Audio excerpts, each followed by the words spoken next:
Could a strange substance found by a southwest Arkansas man be part of a government test? Well, that's the question at the heart of a phenomenon called chemtrails, now getting widespread attention.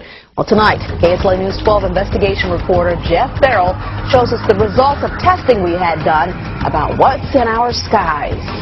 It seemed like some mornings it was just crisscrossing the whole sky. It was just like a giant checkerboard. Bill Nichols snapped several photos of the strange clouds from his home in Stamps, Arkansas. They begin as normal contrails from a jet engine, but do not fade away like a normal contrail. Soon after, he saw particles in the air. You know, because we'd see it drop to the ground in a haze. Nichols then noticed the material collecting on the ground. This is water and stuff that I collected in bowls. I had it set out in my backyard on my dad's pickup truck. KSLA News 12 had the sample tested at a lab. The results? A high level of barium, 6.8 parts per million, more than 3 times the toxic level set by the EPA. Armed with these lab results about the high levels of barium found in our sample, we decided to contact the Louisiana Department of Environmental Quality. They told us that yes, these levels are very unusual, but at the same time they added the caveat that proving the source is a whole other matter. Barium is a hallmark of other chemtrail testing, which even attracted attention from a Los Angeles TV station. There's already no shortage of unclassified weather modification programs by the government.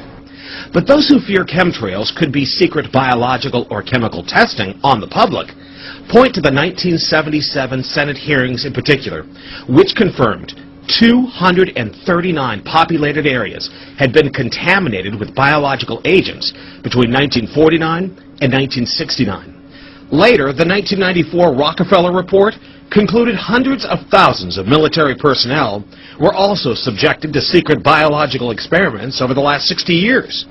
But could secret testing be underway yet again? I'd rather it be something inert and benign, something that's, not causing any damage, but I'd like to know what it is.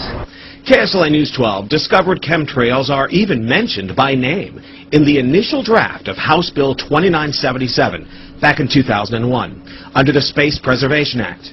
But the military denies any such program exists. Jeff Farrell, KSLA News 12 reporting. And it turns out until 9 years ago, the government had the right under U.S. law to conduct secret testing on the American public under specific conditions. Only a public outcry repealed part of that law, with some exceptions. Now, Jeff's report mentioned high levels of barium linked to those alleged chemtrails. We wanted to find out exactly what effects barium has on the body. We spoke with Mark Ryan, the director of the Poison Control Center. Ryan tells KSLA News 12 that short-term exposure can lead to anything from stomach to chest pains.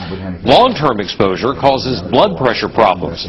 Ryan addressed concerns by chemtrail researchers that barium could be meant to wear down a person's immune system. Anything that causes ill effects in the body long-term, chronically, is going to affect your ability because it's constantly working on the body. So from that aspect, yeah, it's a potential. Ryan says he's conducted research on his own about secret government testing on the public, but he's still a bit skeptical about the alleged chemtrails, at least at the moment, because the Poison Control Center has seen no calls about exposure